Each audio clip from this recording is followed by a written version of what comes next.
大家好，我是张英韶，我是王美琴，我有3个儿子，我有2个女儿。这里是阴晴不定妈妈聊天室，这里没有太多的教条原则，这里只有妈妈日常生活大小事。嗨，又见面了，又见面了，美琴老师。是我们今天是黑白搭，北共，北共。哎，美琴啊，是，我觉得你今天这样穿起来是像白雪公主，还像白雪公主的妈？我应该是黑雪公主吧？哦，黑雪公主是的，没有结婚前一定是小公主，当然，甚至于是宝贝耶。真的，爸爸妈妈手上的捧着的一个宝贝吧。嫁给老公应该还是宝贝吧？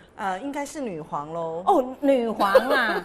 哎，可是你家后来多了2个女儿，你变什么？哇，那女儿叫做升级的女皇再女皇吗？没有，我觉得女儿变太上皇了哎！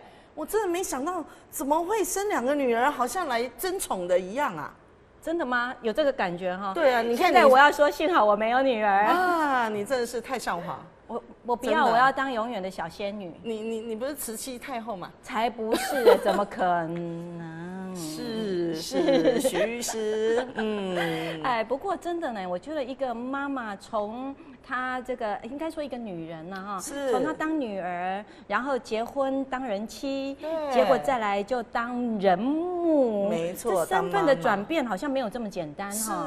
是，而且都要从新开始去做学习的。没错，所以每一天都是新手啦。没错，对。那今天呢，我们依照我们的节目惯例，我们一定要邀请现场的来宾。那今天呢，我们一样有2位来宾。那其中一位是女士，一位是男士。那还是照惯例 ，Lady First。OK。好，那我们介绍今天我们的女性嘉宾张小婉张小姐。我们请小婉为大家做自我介绍。大家好，我是全职妈妈小婉。是小婉，你有几个小孩啊？我2个。2个。对。OK， 男生女生？一男一女。哇，是一男一女还是一女一男？一女一男。我为什么这么挑剔？因为一女一男加起来就叫做好字。谢谢。对，所以高升啦。对啊。好，那我们待会儿来听这个小婉，尤其她是全职妈妈，这好像是我们节目第一次出现全职妈妈哎。对，大家都是职业妇女居多。是，连我们2个都是嘛。我们2个都是。对。好，那接着呢，我们要介绍今天我们最宝贝的唯一男士来宾啦，那就是现场唯一的男人，除了我们工作人员之外。是。好，那我们介绍今天的这位来宾呢，我讲句真的，我可是透过他的老婆我才邀请到他，因为大忙人一枚哈。这个雷元宁雷建筑师，建筑师跟大家问个好。各位观众，大家好，我是雷建筑师。是，请问一下，今天这种场景会让您觉得有一点比较辛苦一点吗？不会啦哈，不会。老婆有交代，全力这个全力以赴，全力以赴。好，那雷建筑师跟我们介绍一下，您有几位小孩？2个，2个，一男一女，双胞胎。男的先，女的后。男的先，哥哥妹妹。双胞胎，龙凤哎。对呀，太厉害了，一口气搞定哈。是啊，都有了。对，幸好是建筑师，因为一次要结构，不是一次要买2套衣服，而且1套男生1套女生，那还不能说兜着合用。很多人都跟我说，英韶老师，你生3个儿子哈，所以是不是衣服都是一个接一个，一个穿一个？对，大家都会这么想。对呀。只有女儿可以，儿子真的不容易，因为他们会把衣服搞得又脏又恶心，然后像抹布一样，就不能传承了啦哈。逼不得已，在财力许可的状态底下，你还是会为他多买一件199的、199的、199的。可是那个雷建筑师显然不能哦，一次就要买2，买齐了。对，2套买齐哎，的确。对，不过我觉得他们家玩起打扮游戏应该很有趣哎。对，我们等一下一次2个同时来，我们等一下一定要聊他们家怎么，而且性别到底有没有平等？对。我在想，要是我一定不平等，很难。即便我是教育部的性平委员，但是我还是会很难哦，因为那个打扮起来的样子不一样，对不对？当然不一样。你看嘛，当然不一样。建筑师刚刚那个表情好精彩哦，那个当然不一样，完全解放开来。没错。等一下，不一样是你的重点会是男生好看还是女生好看？你可以实话实说。当然女生要漂亮啊，对呀，可爱啊女生要富养嘛，对不对？所以要富养。所以那个儿子去刷马桶，然后女生在这里那个吹头发，有这么严重吗？没有吧？光衣服的数量就差很多。哦，还是有性别不一样。对，其实我每次在逛街买衣服的时候，我老公就会跟我说，幸好你没生女儿，你生了女儿你就不能买这些衣服了，钱要留给女儿用。对，你们真的这样吗？我们真的会耶。我每次买衣服的时候，我先生就说啊，这个不是上次也买过，也是同样的衣服吗？你要买给小孩啦。怎么会这样？爸爸不是都宠女儿无上纲吗？是这样子吗？没有，他都觉得已经姐姐都差了2岁，那可以姐姐衣服给妹妹穿啊。你们家的爸爸应该来跟雷建筑师好好学一下，学一学吧。当时候不认识，对，现在要好好认识，可是也生不出来了。是谁生不出来啊？这样讲，对。不过我昨天哦，在我儿子的这个小学老师的 FB 上看到他发文了。他说哈，哎呀，带孩子出门走一走，结果就随手帮女儿买了一双600块的鞋，觉得自己应该对自己也好一点，所以就帮自己买了一双199的抽青。600跟199，真的还是有落差。可是为什么对女儿跟对自己，对自己觉得199就已经要对自己好一点，可是对女儿600，小婉你会这样吗？会。真的哦，你也是，可是你也有一女一儿，你也是有像建筑师一样性别有点差吗？一定会有点差，因为女生嘛，就是要多一点打扮。看起来的话才会可爱，然后精致，对，得人宠，得人疼。而且小朋友的话，确实男生他活动力比较强，所以功能性就要考量的比较多一点。功能，你是指衣服的功能性？对，功能性就是衣服就要好穿，要好穿好脱，是，然后鞋子要能够保护。对，他们运动量可能比较大。对，是，功能性我想错了，我想说叫儿子去刷马桶，跟功能性比较好。对，是。对，那所以说，像以建筑师您这样子2个孩子哦，他们现在多大了？9岁。9岁。哇！小时候在喂奶的时候，你会先喂妹妹还是先喂弟弟？因为同时哭的。哇！哦，真的是这样吗？常常啊，对。我看网络上常常会说有一个吃2次，另一个忘了喂。其实这种状况比较少啦，但是因为双胞胎他们醒过来的时间也不一定一样，也不一定一样，对，醒着的时间，对。如果同时醒着就同时啊。OK， 对，感觉起来好像如果真的有在喂养过孩子。对，我相信雷建筑师一定是，应该是您喂的次数会比太太多一点吧？当然白天太太照顾嘛，照顾，晚上太太就用脚踢照顾，然后男人就自动起来，标准用脚泡牛奶，闭着眼睛也是这样喂啊。对啊，也是神队友真的，尤其一口气来2个，对，所以我才说真厉害。对，因为一口气来2个比较辛苦，是他们晚上不一定同时起来，没错，对，也不一定同时睡，对，不一定同时睡，然后起来换尿布也都不一定同时啊，所以工作量就算没有 double， 大概至少1.5倍。你们有怎么样分工吗？比如说妈妈顾女儿，爸爸顾儿子之类？没有分工，就晚上都你就对了，一视同仁，一视同仁。对，那个小婉，其实我们知道哈，你有1个女儿，1个儿子。那我知道在您的整个讯息分享里头，我可以发现说，您的女儿是一个比较不一样的孩子。对，她是一个特别的孩子。是，你什么时候发现她的特别？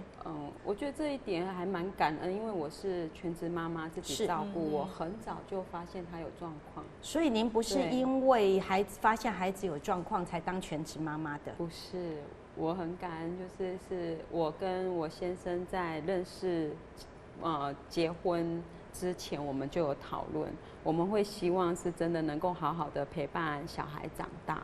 所以在孩子还需要妈妈的时候，我可以先把我的工作放下，先喂小孩。所以你们在婚前就有做了这样子的一个讨论，所以你们一开始就准备说你们会生养小孩，就对了。是没错。OK， 那大概多大的时候您发现姐姐有状况？她大概是1岁2个月的时候。这么那很小哎。对，哇，所以小婉也真的蛮有心的哈。就是说很马上去。有一些像我们在幼教哈，有一些我们的确是看到孩子有一些状况，可是妈妈还是非常的否认。不愿意承认，对，不愿意承认。他就说：“哎，不会啦，老师你不要乱讲。哎，我的孩子是很正常的。对，1岁不太敢接受，等于是14个月。对，14个月。那时候已经会讲话了吗？其实他的语言发展。刚开始是算快的。那这样子你怎么能够发现他有状况？其实我发现倒不是他讲话，而是他在走路的时候，他会没有任何缘由的跌倒。可是那个时候小孩跌倒也很正常啊。对，就是这一点就很有趣，就是因为我是自己带他，所以我可以察觉到一些比较细微的细节的部分，比较细节的部分，我就会发现孩子的躯干它是不平衡的。OK，那因为我常常就是会在早上跟下午都带孩子出去运动活动，从他开始会已经能够就是学步的阶段，我就常常带他出门。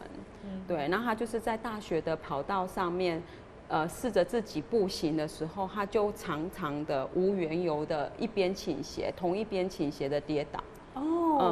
是同一边倾斜的跌倒，对，所以关键就是因为老是倾向同一边，因为孩子跌倒常常是四面八方乱跌一通，尤其是还在学步的时候，是因为平时，因为我们就可以很容易看见他是很正常的，因为不平衡跌倒，或者是一个惯性的跌倒。所以这个也提醒我们的妈妈哦，有时候孩子跌倒，我们都会觉得说，你怎么了？你故意的哦，你搞笑版，对，常常跌倒，对，不要这样子哈。尤其我们又是全职，或者说我们即便不全职，有时候跟孩子在一起，我们也难免长。是，对，然后就会觉得说，哎呀，又来了，又在搞怪了，对，很容易哈。对，不过我先请小婉跟大家介绍一下，就是说孩子的问题是什么？我的孩子是自闭症，轻度高功能自闭。糟糕了，这么多个名词，轻度再加高功能，高功能是什么意思？其实像轻中重度是看他的自闭气质的就是明显或者是不明显。那功能高低就是他可以训练或者是没有办法训练。对，所以这个孩子其实高功能性的话，其实他的能力是很够的嘛。对，他是可教养的，是可以学习、可以进行训练的。所以韩国有一部片子，这个什么尹律师，哎，好难念哦，怎么念啊？那部片子叫做什么什么律师，他就讲一个自闭症的一个女孩子的对，一个女律师。对，我那一片看了3次啊，奇怪，名字怎么记不起来啊？但是因为每次看每次掉眼泪。非常律师。对，非英语啊。英语，好，来，果然4个凑起来大过一个诸葛亮。非常律师尹英语，我每英语 ，OK， 我每次看每次掉泪耶。是，对我觉得真的很感人，所以有机会是像他那样子的。是OK， 因为是高功能性的孩子。对，OK，怎么觉得美琴老师对高功能这3个字一点都不陌生？因为我们在幼教界里头常常会接触这样的一个名词了。那其实我们对于这样的一个孩子，事实上我们是真的是还蛮乐观看待，就是说用一般的孩子去看待他。OK， 对，所以雷建筑师，您的双胞胎是已经9岁了嘛，对不对？那当时2个孩子一起带的时候，你们会不会特别的关注啦，或者是怎么样的比较吗？因为毕竟2个孩子一起OK， 双胞胎有个特性就是他们自己就很爱比较。他们的非常的 competitive， 就是很爱尽足妈妈的关爱。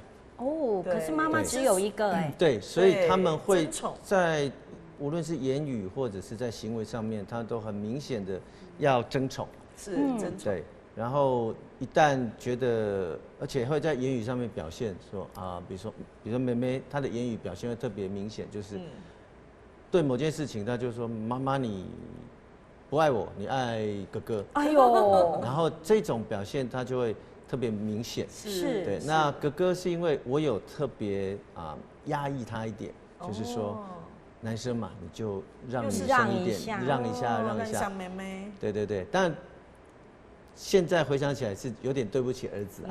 但是在那个时候，在尤其3岁到6岁比较小的时候，他们还没办法理解大人的这个用意的时候，对，那因为你还是要尽量避免冲突嘛。对，没错。对，那你总不能每次就是2个在争啊，在抢啊的时候，你总是要一方让啊，不然你要怎么办？就永远都会有争执。这个真的很难，因为像我们家，即便不是同一个年龄哦，常常也是打成一团。对。然后妈妈呢就要当法官，又得当律师，又得当裁判长。对。然后在这个同时状况底下，还要做到自己觉得的公平，真的很不容易。的确。所以你就牺牲了那个男生就对了，你自己也是男生嘛。也不是讲牺牲，就是让嘛，因为这个也是从跟夫妻学习的，久了你自然就知道是那个退一步海阔天空。所以那个雷建筑师家的儿子哈，现在开放大家报名，因为这个公子很懂得退一步海阔天空。才9岁，还很久。我觉得哈，人家说什么几岁定终身啦哈，虽然不一定是真的，是真的吗？我们当然不希望说这句话一直是变成是广告的一个口号啦。对，因为事实上学习是一辈子的哈。对啊，而不是什么3岁定一生，6岁又定终身等等之类的。所以9岁了，现在可以把他教成霸道总裁也没关系。是。不过刚刚就在讲，因为儿子跟女儿的那个发育哦。应该即便是双胞胎，也会有点不一样吧？差很大。现在哥哥比妹妹大概高9公分有，8、9公分。8、9公分，是。所以您当时小时候会不会有一点，比如说去忧虑说啊，谁怎么好像吃的少一点呐，或者谁哭的多一点呐？妹妹吃的一向都很少。都很少。对，我们家妹妹她的食量非常的小，比同龄都是最后一阶。对，那所以我就会。对这件事情比较在意，对，就是对他的食量都没有办法提升。对。后来我们就1年前就开始让他们去打羽毛球。运动很重要。运动，然后后来就发现，运动对他们的情绪控管也好，对他们的发育成长有很大的帮助。因为妹妹太瘦小，所以她以前妈妈帮她洗澡都会说她的脊椎有点。不是侧弯，是往前弯，就是弯得太厉害，肌肉太少，对，肌肉撑不起脊椎。对，所以你会看到他躯干是有点弯的，会担心。对，那现在运动之后，就整个都改善很多，有改善很多，对，整个就挺很多。对，所以其实我记得我们有一题也是谈到什么不要输在起跑线我倒觉得体能真的不要输在起跑线，要多跑，对，要多动，对，与其要让孩子写很多测验卷，不如让他们操场就是尽情的奔跑。是。对，其实我们在疫情这3年真的有发现孩子其实都被关在家里面。对，真的。那整个从孩子的，尤其在我们幼儿园阶段的，看到小朋友连一般的走路，当然不是像小婉的这个比较特殊的一个状况。一般的孩子，我们都发现他的体能状况都真的有一些状况，真的因为都在关在家里面，也没办法跑，也没办法跳，因为事实上是不能出去的嘛。没办法，对当时，而且我觉得就像眼睛也是一个很大的问题，因为那时候都上网络课，我全力在顾孩子们的眼睛，因为我自己的眼睛真的很不好。那老大老二呢，一整路都还可以顾到国中都没事，可是。小的就小5啊，然后开始不对劲啊，然后到小6以后就发现真的是虽然是轻度，可是你就觉得很对，那又没有办法，你是一定要让他看嘛，不是电脑就是平板嘛，对啊，那所以线上上课，对，所以还是健康很重要。不过小婉，那个自闭的孩子运动会有帮助吗？哦，非常的有帮助，因为原本他们会有天生的肌肉张力、强度不足的问题，所以其实我是非常看重运动的。那2个孩子我都会把他们带出去，让他们一起行动，然后设计一些他们可以追、可以跑的活动，让他们一起玩。所以您自己设计活动啊？哦，对。哇哦，小婉你真的不容易哎！像这些活动你是自己自学，还是透过一些？当然会参考一些其他家长的建议。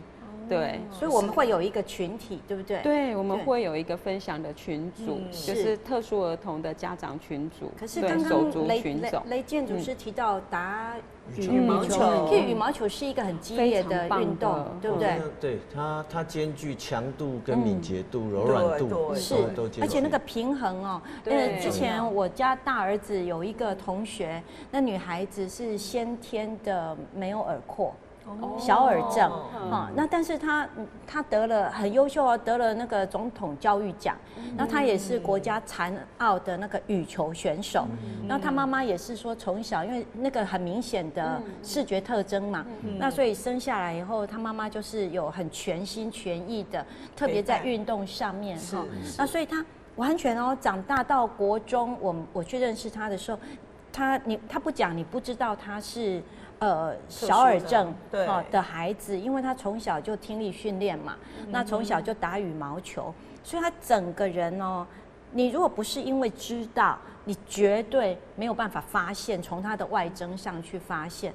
所以我一直觉得运动这件事情，还有可能家长对孩子的那种关注。其实是可以去修复或弥补很多的缺陷，只要不是真的太严重。对。那所以像如果是这样子的话，那个小婉，你有没有像建筑师一样，就是送孩子去更专业的训练一些运动？他们有持续在游泳。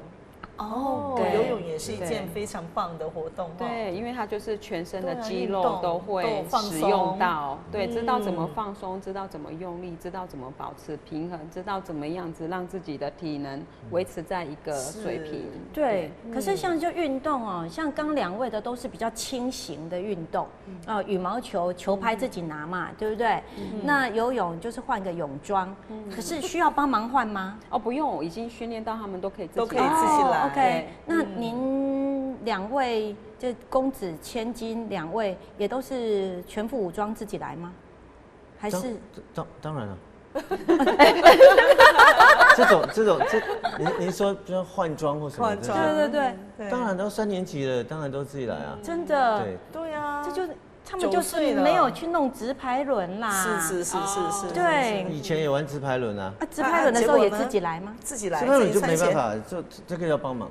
直排轮要稍微帮忙。他们6到几岁？2岁就不是6几岁，1年级他就不太玩直排轮了。他们其实很多活动都玩过了，踢足球、打篮球、直排轮。2个都同时啊？都同时啊，都是同时。他们家什么都要付2份一起，什么都一起。他没有说一点都没办法省，会争宠他刚刚就讲了，有时候不是喜不喜欢的问题，对，就是他有我也要有，对，我有他也一定会说有，对，搞不好妹妹去学烘焙，哥哥也要跟着烘。对，我觉得他们那个是一种竞争心情，对不对？比如说妹妹打球，她一点都不会想要。他拼命就是想要赢哥哥，真的，对，输给全世界也要赢过那一个。哥哥有一次输他几分而已，就哭着回来了。真的，对。可是这样怎么办？哥哥会不会养成一定要让一下妹妹的习惯？还好啦，就是他们2个自己在打在玩。OK， 所以他幼稚园的时候换直排轮，你有帮忙穿脱吗？那一定要的，这就是我在场上看到的嘛。是啊，我一定要我儿子自己换。我家的小儿子也是幼稚园换直排轮，结果呢，我去接他的时候，所有的家长都跪在地上，阿公也跪着，对，阿嬷也跪着，一次都要2个人伺候，只有我一个人去接，我就站在旁边。我就说好了没啊，妈咪站的脚好酸哦。我儿子有问我，他说：“妈咪啊，为什么人家都这样，只有你这样？”我跟他说：“啊，是你在溜还是我在溜？”对呀，我儿子说是我溜啊。我说那为什么要我帮你换？那我上班你要不要来帮忙工作？他就想一想，就说：“哦，好吧。”接着我就问他了：“那你会不会因为没有人帮你穿拖鞋，你就不想溜了？”他跟我说：“不会啊，溜直排轮很好玩。”我就说：“那这么好玩，你就自己换咯。”他说：“哦，好，我知道了啦。”引导得很好，整个球场只有我一个。是，对，我在想，如果我老公有去，我可能也会叫我老公跪下去换。你不用叫了，可能徐律师就自己就来了。他会耶。对啊，我相信。我家老爷哦，在我们家老大已经小1了哦，他还在帮他穿袜子哎，我就跟他说。你怎么这样啊？那个袜子已经小1了，他就说：“哎呀，我们帮他穿一穿比较快，比较快，都是这样。”很多家长这是错的，对不对？非常的错误啊！雷建筑师，这是对的还是错的？Depends。有时候是这样。所以帮小孩穿袜子穿到几岁啊？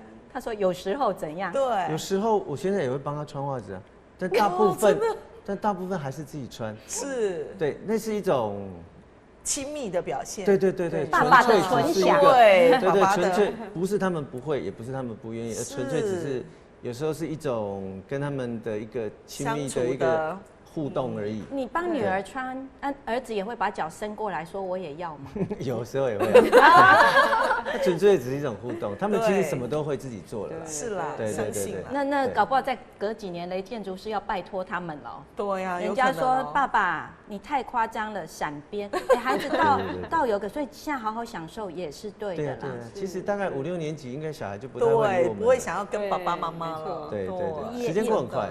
也会跟啦，但是跟的方式不太一样了啦。对，不是那么亲密的互动，尤其小女生会渐渐的都是进入青春期。儿子也是啦，像儿子，像我家的老三小们现在在国中，那他进国中之后要过马路，他就会跟我说他要自己走。不要牵手了，对，不要牵手。那我就会跟他说，我知道你不用啊，可是我需要啊，是你要牵我啊，你要保护我啊。其实就真的只是想多牵一下，对不对？没有错。对啊，所以那个建筑师可不可以跟我们分享一下你看过的这个家长哦，伺候孩子让你觉得说，胸贵淘气啊，爸，你有没有见过？还是你都没见过？你觉得都在这个正常合理范围？好。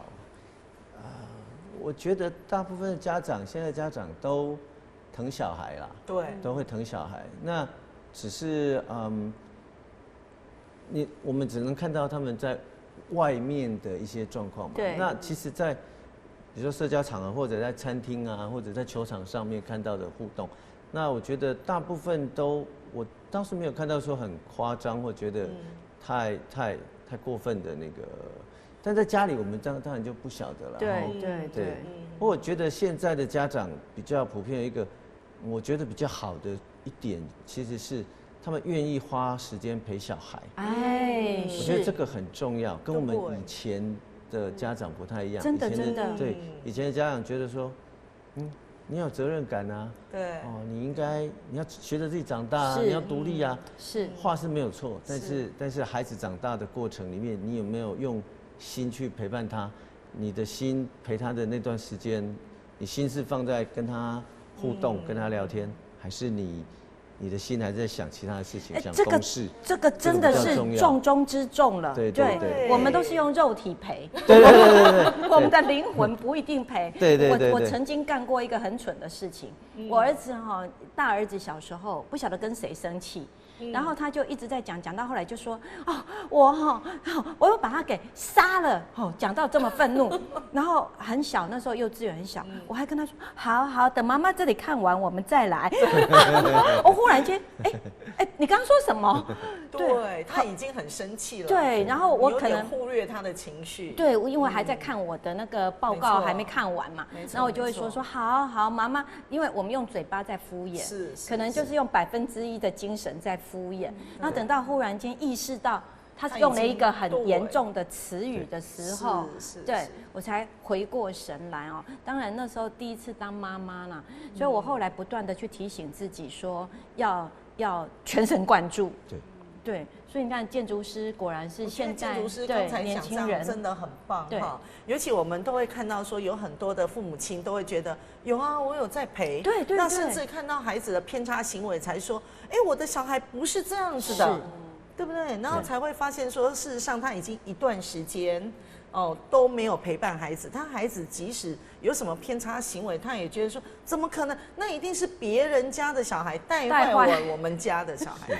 真的，这真的是这样。就是像小婉刚刚那么细致的，可以在孩子14个月的时候就发现他不断的导向同一边。因为其实我现在看到很多家长陪孩子出门，即便在运动，家长可能会在树下滑手机，然后远远的就看着那个孩子在那边跑啊、跳啊、叫，然后妈妈就是滑着手机3不5时压着的这样这样子就真的就像建筑师讲的，那不算陪耶，没有错啊，真的是没有算陪伴这样。真的。像我们的做法，就比如他们现在对打羽球很有兴趣，那我跟我太太就一起去学羽球。好棒哦！对，然后周末的时候就可以的话，租得到场地的话，就陪他们一起打球，就参与他们是一些活动。对，他会认为说，小朋友就会觉得说，你懂我，你跟我一起的快乐，我们是一起分享的，而不是只是说啊花个时间给钱，然后叫我去做某件事情，那父母并没有。这就是我当年干的事情，就是花了时间把他送去，然后时间到再去接回来。所以我每次听来宾分享完，我都又想生一个。哇！不过显然，对，加油。显然，这已经不是加油能解决的事情了。对，真的，所以我说为什么我们需要这个节目？因为其实来到我现在养到第3个孩子，我就会发现说，其实有很多事情我自己还是错过。当年觉得自己很付出。现在其实还是觉得错过，还是觉得不够那所以一直很想跟我们所有的这个观众朋友们，大家能够一起分享然后也把现在的一个比较年轻的教养的一些观念跟对教养的一些实际的做法跟大家做分享。那不过刚刚小婉也有提到，因为姐姐是特殊孩子，是弟弟呢？弟弟他就是特殊手足啦，有特殊。胸姐的手足 ，OK， 特殊手足，可是因为他是弟弟，那弟弟有的时候难免他在对很多事情的学习跟感知，对，就是比较小嘛，对，那他会不会觉得你比较疼姐姐？他会有这样子的疑问，尤其是当他知道我曾经陪姐姐，因为我曾经是姐姐的陪读员，高级书童，所以我就是陪着他上1年级、2年级。所以你是那一个陪读的？对，我是助理员。是，对。那弟弟就会问我，妈妈，那以后我上小学了，你是不是也会这样陪我？对，我就要提早跟他聊聊天。但是他能理解吗？还是他真的懂？还是他其实是似懂非懂？因为姐姐我的观察是孩子的认知还没跟上来的时候，他当然是无法理解。对，因为姐姐是高功能，对不对？对。那就弟弟来看，姐姐应该是很正常才对。没有。没有啊。其实没有，他能够很清楚的感觉到姐姐跟其他的姐姐大哥哥、大姐姐是不一样的。OK， 所以是感觉得到的。是感觉得到的。但是在理智的认知上面不尽然能够跟得上。对，那这样的过程，我举个例子，就是这个也是我觉得身为弟弟他一个比较难被看见的需要，就是说，因为自闭症的孩子他的自我防御在幼儿还没有被训练的时候，他会比较宽一点，所以当他有其他的人或者是事物靠近他的时候，他的第一个反应是推。是先排斥 ，OK。所以当在很小的时候，弟弟爬向姐姐的时候，其实姐姐是把他踹开的。他没有办法意识到他是我弟弟，我应该去保护他，去爱他。外人，对，因为女儿那个时候其实你我他还分不清楚，是没有错。对，而且他的语言因为后来有退化。是重新再训练起来的，还会退化。对，他1岁7个月的时候，他是从可以完整的讲出话到他失去语言，只能鹦鹉式仿说。哇哦！所以其实弟弟是可以很清楚的去感受到姐姐跟其他的孩子不同。他们2个差几岁？差3岁。哎，那你很勇敢呢，因为有弟有姐姐这样，那你勇敢的又怀孕，对，就是有信心啦，有信心的去走这一条路。OK， 所以会退化。那这样子再训练要花多少的过程？是以年计算。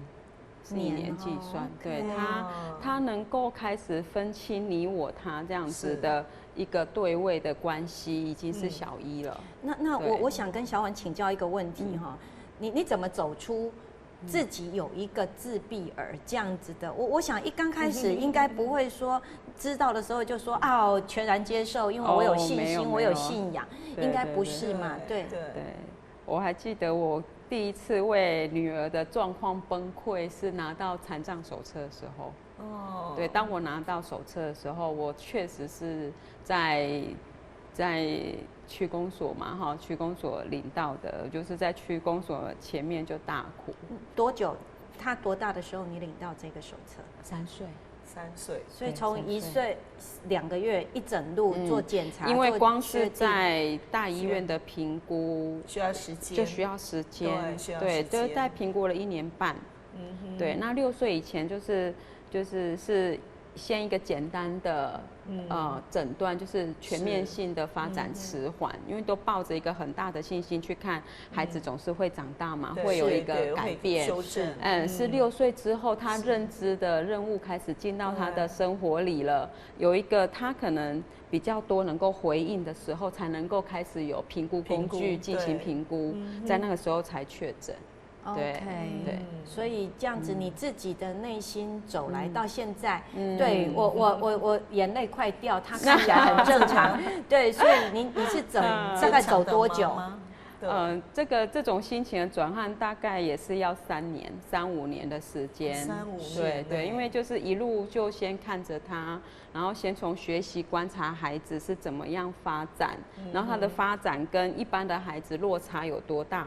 然后就找到方向去训练他，然后就是带着弟弟一起陪伴这样子。OK， 对，所以你等于2件事交错呢，带一个新生儿，还要带一个有不一样状况的孩子。对。那这过程有神队友吗？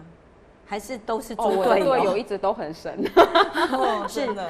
对啊，因为其实我想说，一个家嘛，就是一个整体。那因为孩子有这样特殊的需要，所以其实我们彼此的分工就会变得非常的重要，这样才能够在一个和乐的状态里面，往一个我们一起想要的目标前进。所以其实我觉得弟兄是很辛苦的，他是要养家在经济上面有比较大的支持。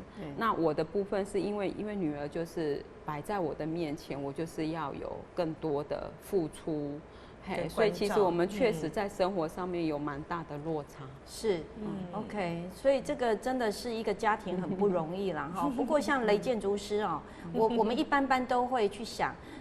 世界上哪有那种好运，天生就龙凤胎？其实有龙凤胎都会觉得是，对呀，真的是一次完成。那个苦处可能别人不知道啦哈。那但是您这个算是自然，这也是有经过人为努力啊。OK， 所以其实想要小孩，真的有时候，我就觉得很多人可能，尤其像现在我们都说少子化，大家很努力的避。可是我相信还是有很多人，对很多人努力的想要迎接新生命的来，对不对？你们奋斗了几年啊？可不可以？我们第9年才生小孩。第9年，结婚第9年才生小孩。那前面花了多少时间奋斗？不会就9年吧？9年都在奋斗吗？一定是到哪一天才开始决定？第7年吧，才说才求助就对了。OK，求助医生的帮忙。那这样还算快哎，就是2年。哦，对，我们算运气不错，我们第2次尝试就怀上了，就成功了。对，有人真的尝试了7、8次都，那真的是一个很辛苦的过程。对，而且是一个很失望的过程。真的是失落感会非常的强烈哈。对，所以其实我真的觉得，只要真的呼吁这个有机会，像我现在说很高兴想要再来一个，其实真的你说开玩笑吧，也开玩笑，力不足，真的是心有余而力不足啦哈。真的这个我们家2个人都已经是不足了。所以现在有时候就觉得说，要是各位能够有一些力气哈，迎接新生命，那当然我不晓得在座的各位这个观众朋友，如果你们是老板，您怎么想了哈？但是这2天有一个新的议题是希望周休3日。对，那是不是在那个出生率上？对，老板在这，我想请教一下，周休3日可以吗？我觉得这个问题很简单，看产业了。看产业，看产业，对，看产业，对，是，我觉得纯粹看产业，因为看事情你不能看单面，或者说一视同仁啊。所以如果就生小孩这一件事来看的话，能够1周有3天会更好生吧？更多相处的时间嘛。对，就像人家讲说疫情的时候，真的好像出生率好像有高一点点。真的有吗？我是不知道，但是对我自己来讲，我很感恩哦，因为那个3年嘛哈，对，虽然会真的很辛苦的3年，陆陆续续的，但是我觉得忽然间让大家都回到家里，对，那虽然洗碗洗得很辛苦，每天都在想3餐怎么办，因为以前就外食嘛哈，或者是怎么样买都很随意呀。那时候真的就是，尤其一个家庭主妇，我那时候怎么会叫家庭主妇？虽然在家也要上课啦哈，那但是忽然间就觉得说，有神是不是另一个角度给了我们一种不一样的恩赐，让我们去感受到这个家的温暖。不过我后来看，我有很多的学生哦，因为家里都有小孩。尤其是住北部的，我觉得住北部那屋子都比较小，那家里有小孩的时候，忽然间会少了一些弹性空间哈。对，欢迎北部的人移居南部啦哈。对，移居台南。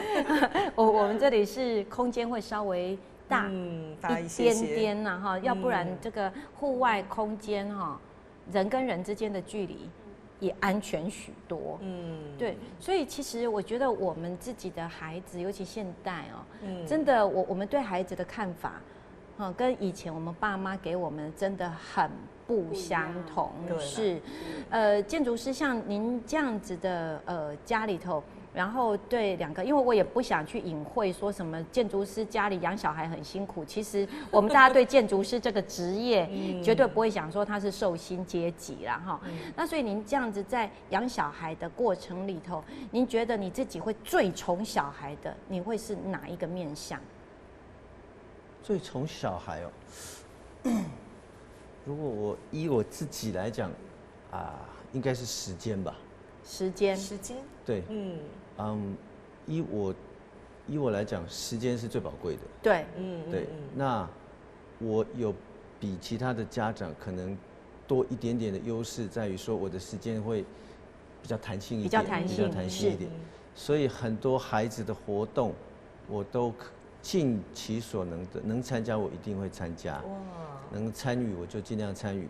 是。那一些我能做的，比方最简单的陪他们。带他们上学，放学，上学放学，对， okay. 然后任何的学校任何活动，或者比方妹妹有参与什么演讲比赛啊，画画比赛啊，他们的这些课外的这些，除了功课以外的这些，无论是活动也好，什么样的都可以，我能够花我的时间陪伴他们参与，我觉得是对孩子最大的一种我能给的奢侈。OK， 是在于金钱方面。是，这个真的是，所以您的行事历上，孩子的行程一定是排得很满。对。对，也会列入自己的行事历当中。一定会啊，包括带他们去看牙医啊，这个我都一定会把时间。连牙医都是都是爸爸带耶。对，不一定啦，妈妈也会带，只是说如果可以的话，我也会参与，我尽量把，比如会议跟会议中间，我就挪开来，是，对，这果然哦，因为弹性的那时间的自主性比较强，这对很多的家长来讲真的比较不容易，真的比较不容易，但是也要肯啦，愿意啦，因为他时间真的是最宝贵的。不然就想说妈妈都在嘛，哈，妈妈陪就好了，对不对？所以您也去参加过亲子日？当然了。座谈？当然了。哎呀，你看，这就是我们真的在讲的哈，真的神队友。神队友。对，那小婉，那你刚刚有提到哈，家里头的那位弟兄，其实弟兄就是他的先生了。OK， 那他会很认真的，因为毕竟您的花费一定会比别人多，再加上您又是纯职家庭主妇，那所以那位弟兄有办法再额外参加这些吗？我会邀请他。邀请，用邀请的时候，就是他在他的工作上，他只要能够排得开，在一些关键的家庭的聚会、亲子的聚会、对外的活动，他都会尽可能的参与。是，会有抱怨吗？就希望能够有品质的给孩子。他会抱怨吗？因为这样对他来讲，时间排挤应该，因为毕竟。吃投入的嘛，就是看人眼色嘛，有时候请假真的，有时候难免，所以有一些所以我才会说是邀请，因为真的不是一件容易的事。那我们会有一个共通的行事历，就是我先生的工作的行事历，我自己安排孩子的行事历，我们是会 double check。他会不会跟你说不要把孩子的事情排这么多？会，也是会，也是会。可是我会跟他分享，对，我会跟他分享说，这个活动可能对孩子会有什么样的帮助，会有什么样的影响。他如果真的是认同的 ，OK， 他就会参加。那如果说，真的好像这阵子这一类型的活动比较多一点，那是不是稍微可以调整？其实我也觉得 OK， 只要他能够把他的想法说给我听。不过刚才小婉讲到一个重点，就是3岁的时候领到这个孩子的手册嘛。对。那时候爸爸的想法呢？因为你已经崩溃大哭了，他有来安慰你吗？还是？我是觉得比较不好意思的地方是，通常有这样情绪的时候，我自己会先消化。当我消化完之后，我觉得，我已经找到一个可以跟我的先生、跟我公公婆婆有能够完整表述的状态的时候，我才会跟他们说。所以我觉得辛苦哈，自己先消化。没有，幸好这个我知道小婉是一个很虔诚的基督徒啦，她在信仰上还有天赋在，对，所以这个部分可能也是啊。我觉得我们其实现代人压力真的也都多，那这个多的过程，我们也都需要有一些信仰的支持。宗教的支持。其实我也要跟各位大家分享，我们就看到一个建筑师哈，其实我真的要特别赞赏我们雷建筑师。其实雷建筑师哈，他很不一样的，因为他也是一个很虔诚的基督徒。所以呢，各位如果有机会到这个安平走动，会看到一间很漂亮的教堂——安平灵粮堂，非常的有风格。然后这个跟一般的教堂长得真的很不相同。这样讲应该对了哈，很不一样。那这就是我们雷建筑师哈，他的这个作品。从这个设计、起造、兴建一整路到它的这个运作，事实上，我们雷建筑师真的花了非常非常大的心力，非常用心。他可能会很客气啦，因为毕竟是基督徒，会觉得这是自己做得到的事。对，是，对，该做的，该做的，所以我也不请他分享这件事，我直接去说。对，所以其实我会觉得我们人生的圆满哦，对，面面相向。对，那这个有孩子，我会觉得是一个很不一样。那如果说真的我们能够自然产出，那我真的觉得很大的祝福。那不行的时候，其实就像雷建筑师这样子哈，也是运气很好，有祷告吧？当然，这一定要靠祷告。对，一切靠祷告，所以这个祝福也就来了。因为神可能本来想说你那么忙，应该没打算真的要吧，结果想不到是真的要。对，那像小婉这样子为孩子们付出，所以其实讲句真的，我们说孩子是我们的主子哦，是也实在是不为过。对，没错。那只是说主子也不能宠溺他。是啊。对，所以在教养的上面呢，我想大家还是要多分享。多学习。那特殊儿有特殊儿的困境，对，那一般的孩子也有一般孩子让我们抓不住的地方。没错，对，真的是。所以我在想，不管怎么样了哈，我们这个为人父母哈，在跟我们家里这些小主子们互动的时候哈，其实真的就是长智慧。没错，对，因为每天都有不一样的挑战，没错，是孩子自己也在学习，是，当然更是在学习，对，这叫终生学习。好，那我们节目到了最后，我其实真的要请建筑师啊，再跟我们我们的观众朋友分享一下这个您跟家里头这一对龙凤双胞胎，您自己的心得想法，给自己的勉励，也给我们观众朋友一些这个分享。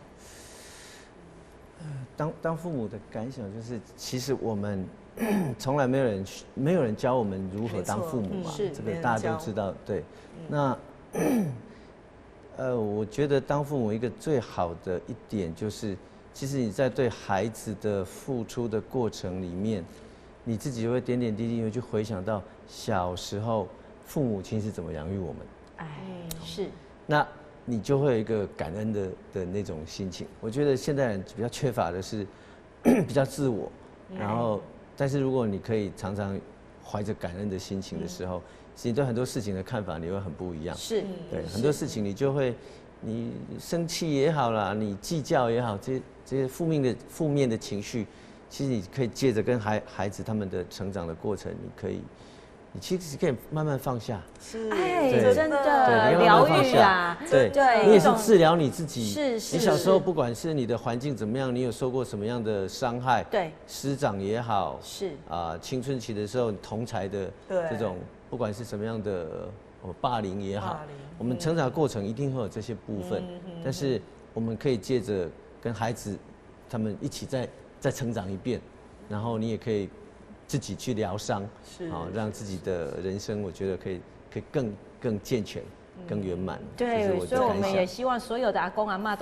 都有孙子可以带，这样子又会第三次的活化，对，第三次的活化起来，青春起来。是小婉呢，跟大家好，就是其实我并不是一个特别的存在。虽然说在这个世界上看来，我的女儿是有特殊的状况，然后我的儿子呢有个特殊的姐姐。